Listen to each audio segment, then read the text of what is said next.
Magandang araw po sa inyo lahat. Ako po si Banat Bay. Ito na nga mga update po sa flood control scam. Alam nyo mga kababayan kung bakit ko tinawag na scam yan? Mukhang ini-scam na ko tayo ng mga politiko na talagang dapat ay matunton ang punot dulo at utak at mastermind nito, pero tila nililihis ho nila ang talagang issue dito para maiwasan ang mastermind at ulo. Sabi nga ni, gagamitin ko yung salitang ginamit ni Chis Escudero, orchestrated. Alam niyo ibig sabihin ng orchestrated? Ibig sabihin nyo, kasi ako nag-aral po ako sa College of Music UP Diliman.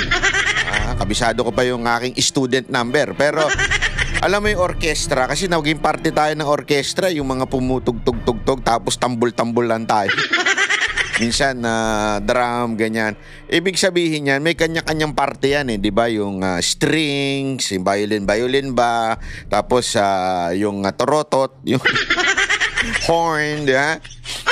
Tapos yung marami yan, may mga percussion. Ayan, minsan may piano.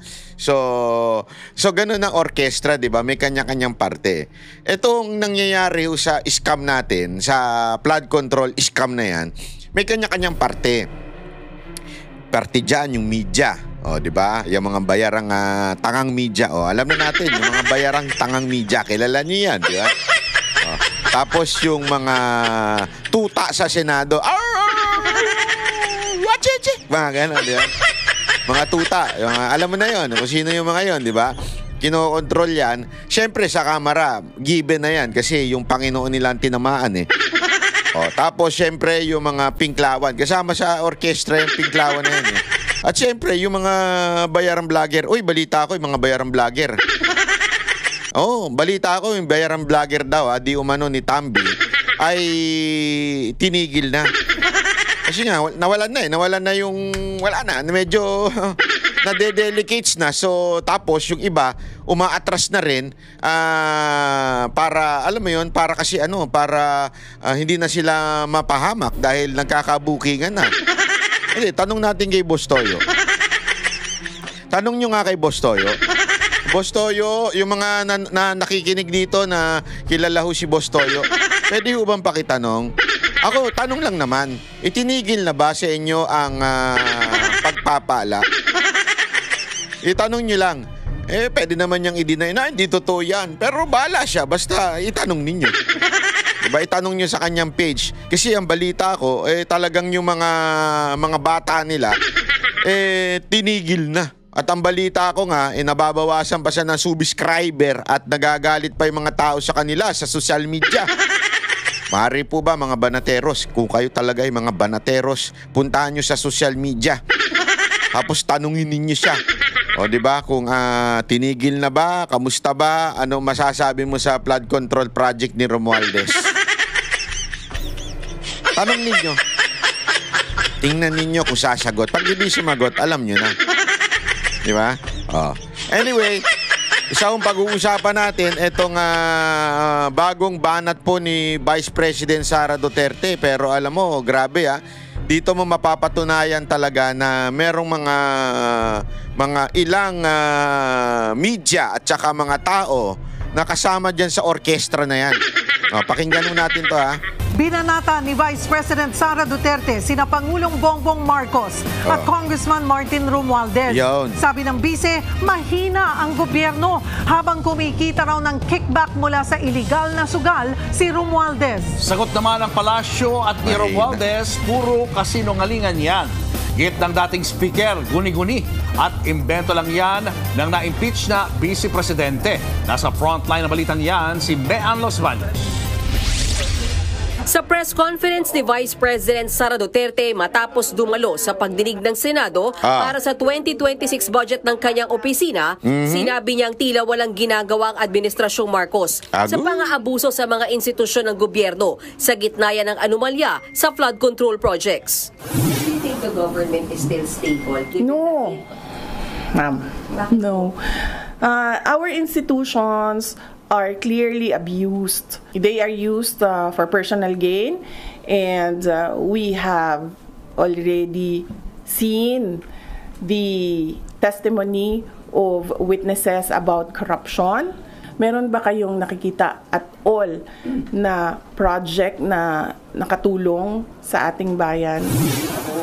Agad naman bumuelta dyan ang palasyo. Isang malaking kasinungalingan na naman to. Alam natin na matatag ang ating gobyerno, ang pamahalaang Yan yung kanilang matatag. Hindi, yan yung kanilang pinalalabas, matatag daw ang gobyerno. Hindi nyo nga makontrol yung pinsan niya Paano naging matatag yun? Hindi niya nga, sasabihin na naman nila, ito na naman yung sasabihin nila na, ito yung laging palusot na mga animal na yan. Sasabihin nila, independent naman ang kamera. Kaya ginagago yung Pilipino.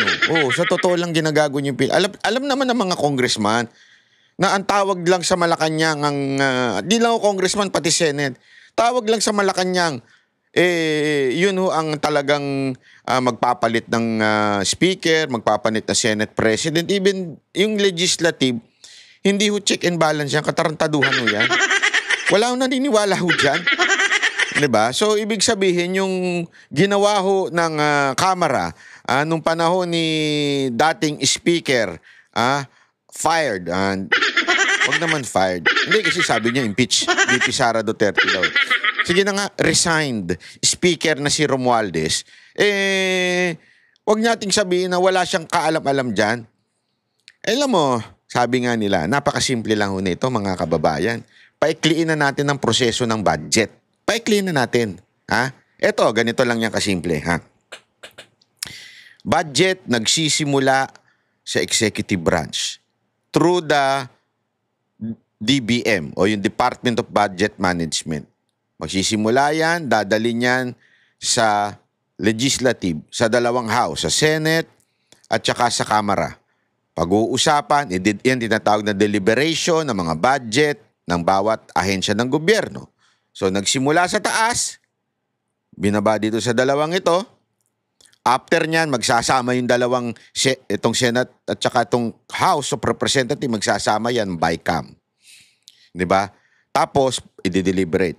Nagkakaproblema dyan, after ng BICAM, meron pang small committee na gumagalaw dyan. Na nandyan sila Zaldico at syempre, pinamumunuan yan ni Speaker. Yan ang talagang, kung ano mang mangyari, yan ang pinakalas. Bago bumalik sa presidente. Babalik sa presidente upang pirmahan. Kasi batas yan Ang budget, tinatawag na batas. Ibig sabihin, pagkatapos dineliberate, magiging batas na po yan. Pipirmahan ng presidente. So, babalik lang yan. So, don't tell us na walang kinalaman ng presidente. Yan ay malaking katarantaduhan. Siya ang last at magsasabing, ayos tong budget to, napakaraming insertion. O siya magsasabi, ay putang ina, daming insertion. Diba?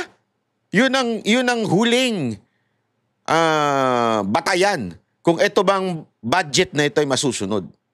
The mere fact it was passed, siyempre 2025, naipasa na yan. At nandyan lahat ng mga kaputang inahan ninyo. Diyan sa budget, diyan sa Kamara. Ibig sabihin, the President agreed. The President signed it. The President approved it. So wag tayo maglokohan. Di ba? Yan yun Yan talaga ang sistema. Ngayon, ano ba masama sa budget? Number 1 yun sa PhilHealth. Alam mo, pag nagpupunta ako ng ospital, naaawa ako Naaawa talaga ako sa mga Pilipino. Makikita mo, kahit sa mga, lalo na sa mga public hospital, nasa labas yung mga kababayan natin. Tapos yung mga ilang gwardiya pa, minsan mainit din ng ulo. Hindi ko alam kung nag-away sila ng jowa niya, kabit niya o asawa niya. Mainit ang ulo. Tinatanong mo. Hindi kasi alam mo, minsan underpaid din ng mga guard Naaawa rin ako sa mga guard kasi una-una 12 hours sila, tas underpaid. Pag ako naging mambabatas, yan ang ating dapat ayusin hindi dapat ganun kasi ang guard, importante yung trabaho supposedly niyan. Kaya lang, nagkakaroon ng katok yung iba dyan. Kasi 12 hours ka nga naman dire-diretso, tapos underpaid ka pa, mababa pa sahod mo. O di ba? Dati yung pangarap mo maging pulis, ginawa kang gwardiya. Tama, mali. So, ibig ko lang sabihin, kawawa rin sila. Kaya tuloy nagkakasungitan dyan. Diyan ka na lang. Diyan, maghanap ka dyan. Puan mo dyan. Bahala ka dyan. Humiga ka dyan. Ganun sa mga ospital. Bakit? Hindi kaya. Imaginein mo yung billion-billion na maleta. Yung basura sa maleta. Yung billion-billion na deliver. Mantakin mo, halimbawa, ginamit na lang yun sa PhilHealth. Ginamit na lang yun sa health system ng ating bansa. Di sana walang ganyan. Di sana hindi ho yung pumipila. Hindi, ito po Ako po kasi yung para ho sa kaalaman nyo, yan ang thorn in the flesh ko Alam niyo yung thorn in the flesh ni Paul? Basahin niyo sa New Testament. Sakitin po ako. Totoo yan. May diabetes ako, may asthma ako. Di ba? Sakitin po ako. Kaya ako'y madalas ma-ospital, lalo na nung kabataan ko. Ngayon kasi nababantayan ko na ang aking health. Nung kabataan ko talagang madalas akong magkasakit noon. At nakikita ko yan sa halabas ng ospital. Pero ito dito ka magtataka. Pag sa ibang bansa, na-ospital na rin po ako sa ibang bansa. Tangina parang hotel. Hayop. I mean, yung masigla sila do. Masaya yung mga nurse. Parang reception ng hotel. Hindi ko ibig sabihin yung maganda. Ibig ko sabihin yung bakante, hindi ganun kagulo. Siguro sa emergency. Pero doon sa mismong ospital, parang mapapatanong ka, ospital ba ito? Kasi wala ka makikitang, alam mo yun, di ba? Masasabi nating kaguluhan. Dito sa atin, grabe ho. Kung sana yung trilyon-trilyon na nanakaw, napunta dyan, hindi ang ganda sana ng buhay ng bawat isa. Organisasyong Marcos Jr. Ito ay ginigiba lamang ng mga obstructionist na tulad nila. Malamang hindi nila nakikita anong ginagawa ng Pangulo dahil bulag sila. Nagbubulag-bulagan, nakapikit ang mata. Dagdag pa ni VP Sara, hindi na nakakagulat pa na sangkot sa anomalya sa flood control projects ang pinsa ng Pangulo na si dating House Speaker Martin Romualdez. Hindi nga lang daw sa flood... Kaya slow motion pa kunwari. Feeling niya siguro may tugtog. Tinan mo, slow motion na halimbawa. Tuloy-tuloy natin. Tinan niyo. Wait lang. Sa flood control projects ang pinsa ng Pangulo na si dating House Speaker Martin Romualdez. Hindi nga lang daw sa flood control projects ang pinagbumula ng umunoy kickbacks. Pati sa sa illegal gambling. Slow motion pa. Wait. Chotomate. Ano daw yun? Hindi lamang po daw sa flood control nakikinabang si Romualdez. Gago! Pati po sa illegal gambling. Gago! VP Sara, meron akong tanong sa'yo. Ito ba yung sinasabi nila yung nangyari sa Negros? Hindi, ako nagtatanong lang naman ako. Kasi sa Negros, di ba, talagang tinanggal nila kasi alam mo, ang laki ng dyan. Alam naman po natin huwag na natin yung pagkaila na si Tebes po ay talagang involved sa gambling. Although legal yung kanya, yung mga STI o something, mga ganon. Alam mo, malaki kasi ang dyan ang kitaan dyan. Malaki, sobrang laki. Ang mga tao sa mga palutuhan, grabe hindi ko maintindihan, talagang pila. Diba? Box office lagi dyan. Ang laki ng kita dyan. At may mga franchise dyan. Diba? Tinanggal nila si Tebes. At sinabi ko naman sa inyo, sinong pumalit? Mga nasa gobyerno. Ganyan nung ginawa nila. The entire region na hawak ni Tebes, ang dami nun ngayon, pinalitan daw ng mga nagtanggal sa kanya. Saan ba siya unang natanggal? Sano? Di ba sa camera? Diyan siya unang tinanggal Hanggang finreeze lahat ng accounts doon, finreeze pati yung mga doon. Ito ba yun? VP Sara Duterte? Madam Inday? Ito po ba yung sinasabi niyong Kaya lang sinasabi kasi ni Ma'am Inday, illegal. So ibig sabihin, hindi lang mga legal ang sinako. Pati illegal gambling daw involved si Romualdez. Gago! Allegedly, di umano. Yan daw ang sabi, pambihirang buhay. Tumatanggap sila. So, si Martin Romualdez, So, hindi lang siya sa flood control, pero marami pang iba pang mga sources ng corruption na dinideliver. Hindi kaya pati sa ano? Alam mo, iniisip ko nga eh. The mere fact that they can buy. Eto na lang Halimbawa ko na lang. Okay? Kami po, banateros, kumakain, umiinom din minsan. Yung social drinking lang, di ba? Pero syempre, bilang na bilang mo, bawat bote, bawat lagok. Hindi, kasi ganito, totoo naman di ba? Lalo na yung mga malalakas uminom sa amin. Kilala nyo naman yung malalaki yung tiyan Binibilang natin ng bawat lagok nila yung presyo, alam mo na. Ano ibig ko sabihin? Yung isang ordinaryong congressman na nagngangalang Axie IS o yung Tulpo, yung anak ni Rapi Tulpo, if he can spend one night 6.7 million, I'm not questioning o sinasabing corruption galing yun pero if he can spend that way, ordinary congressman spending 6.7 million, di ba? Can you just imagine? Can you just imagine yung mga leaders ng Congress? How much they spend? Di ba? I mean, sabi ko nga sa inyo, kahit sa Japan po, pagka nagpupunta po tayo dyan, all out tayo dyan Di ba? Makain, umiinom. Pero never ako nakapag-spend ng 6.7 o even 1 million sa isang meal o sa isang social drinking. Hindi 6.7. I mean, hindi pa kasama yung pamasahe pumunta ng Las Vegas, yung hotel, yung mga inuwi. Hindi, wala ako sinasabi ng inuwi sila. Naiintindihan niyo ibig ko sabihin? The magnitude of that kind of spending sa isang ordinaryong congressman, it tells a lot. Anong klaseng meron tayong Congress? Di ba? And doon pa lang, isipin nyo, magkano pa kaya yung kay Zaldico? Magkano pa kaya yung kay Romualdez? Di ba? How can they afford that way?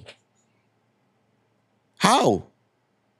Baka may katotohanan. Di natin alam kung totoo o hindi. Baka may katotohanan yung sinasabi ni VP Sara Duterte na involved ito si Romualdez dito sa illegal na mga korupsyon, sabi niya. Nang matanong kung sino ang source ni VP Sara sa mga nasabing impormasyon, tumanggi siyang magbigay ng pangalan, pero galing daw ito sa loob ng opisina mismo ni Romualdez. Sa isang pahayag, nanindigan si Romualdez na hindi totoo ang akusasyon ni VP Sara na tumatanggap siya ng pera mula sa iligal na sugal. Guni-guni at imbento lang daw ang kwento tungkol sa umano'y mali-maleta ng pera. Puro lang naman daw ito salita at walang ebidensya. Dagdag pa ni Romualdez, nakakalungkot daw na ang mismong vice-presidente na inakusahan at na-impeach ng Kamara dahil sa maling paggamit ng pondo ang siya ngayong nagkakalat ng kasinungalingan. That's not true. Ikaw ang sinungaling. That's not true. Hindi nyo pa napapatunayan yan. Impeachment, even if it's really called impeach, okay? Para lang sa kaalaman ng ating mga kababayan, it's really called you are impeached by the House. By the House. But not finality na dumaan na sa impeachment trial. Okay? By the House. We all know that is a political aspect. Ang impeachment sa House ay political. Lalo na ngayon. Kung dati nga political na yan, lalo na ngayon, na kontrolado at may balita nga, di ba, na tigi 1 milyon ba yun kada buwan? Ang bawat tapos bawat desisyon may malalaki. At sinabi nga, di ba, ni Congressman Tiangco, na hindi pala, si Chis Escudero, tama, si Congressman Tiangco at si Chis Escudero, sinabi nila na hindi i-release yung funds pag hindi sila pumirma ng impeachment. So, para paikliin, itong sinasabi ni Romualdez na impeach, it's because of politika. Pinupolitika si VP Sara Duterte. Second, if it's really not just politics, kalimbawa na lang, hindi politika yan, ang impeachment, it doesn't mean pag na-impeach ka ng Kamara, hindi ibig sabihin you are guilty of this accusation. Ano yun? Ibig lamang sabihin, hindi ka pinagkakatiwalaan na di umano ng taong bayan. Ganon ang ibig sabihin yan. Again, kahit nga siya ma-impeach ng Senate, it doesn't prove na guilty siya of doing a crime. That is just saying, hindi na nagtitiwala ang taong bayan sa'yo, na lose mo na yung trust of the people, so kailangan ka nang tanggalin sa posisyon. But an impeached person, hindi makukulong. Bakit? Hindi naman po criminal court yan.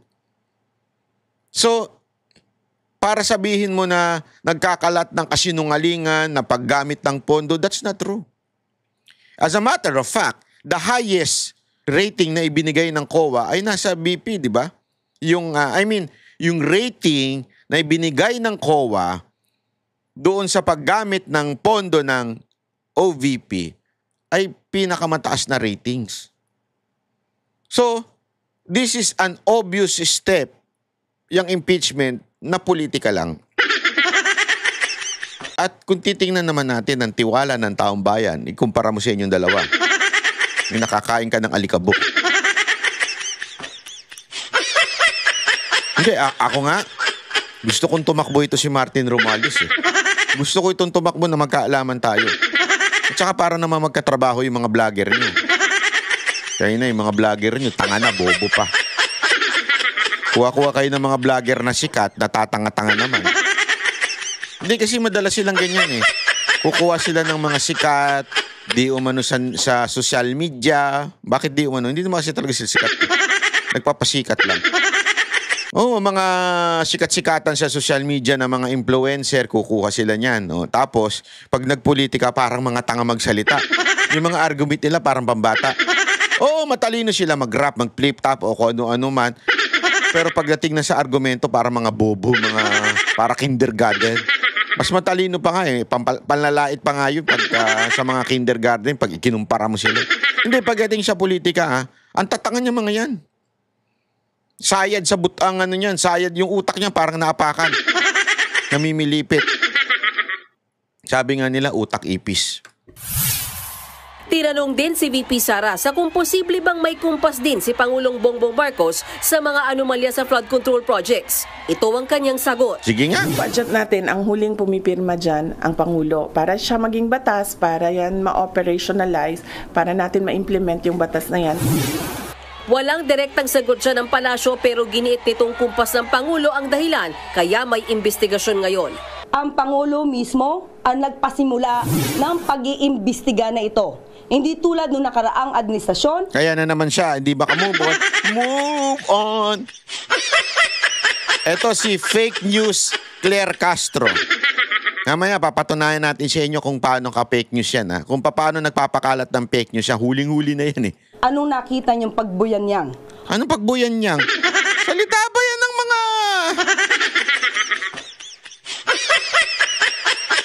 Claire Castro, mag-vlogger ka na lang. Anong pagbuyan niyang? Ano ba yan? Sobra. Ngayon, bunganga mo. Picturean nga natin yung bunganga mo na yan. Pagbuyan niyang. Ito mo yung itsura mo. Ikaw bumubuyan niyang eh. Ang opinyon ng ang nais lamang ay manira ng gobyerno at siraan ng ating Pangulo. Wala tayong makikitang anumang magandang salita mula sa kanya. Nagbabalita mula sa front. Pagbuyan niyang. Kami ang boses ng masa, hindi natatakot. Katotohanan lang, di kami nalulunod. Walang bahid ng sismis, lahat ay totoo. Kahit sino ka pa, pag mali ka babanatan ka. Walang pinipili kulay, wala kaming kinikilingan. Basta para sa bayan, kami lalaban.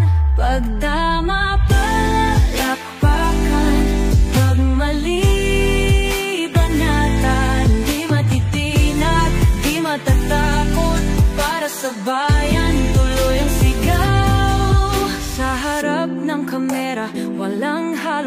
takot. Mga baluktot, lahat kayo'y tutumba. Ang hustisya at totoo, yun lang ang mahalaga. Kahit sinong harang, di kami matitinag. Walang pinipiling kulay, wala kaming kinikilingan. Basta para sa bayan, kami lalaban. Pag tama palakpakan, pag mali banatan. Di matitinag, di matatakot, para sa bayan tuloy ang sigaw.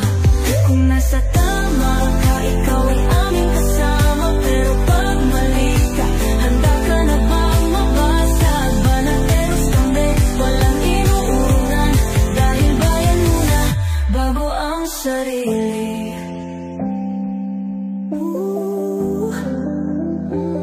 Bago ang sarili.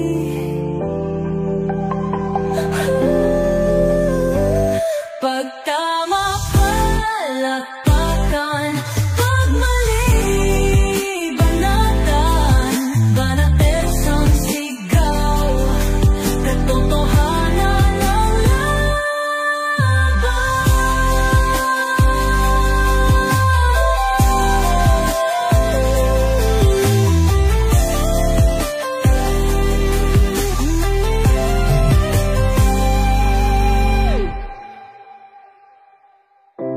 sa harap ng kamera, walang halong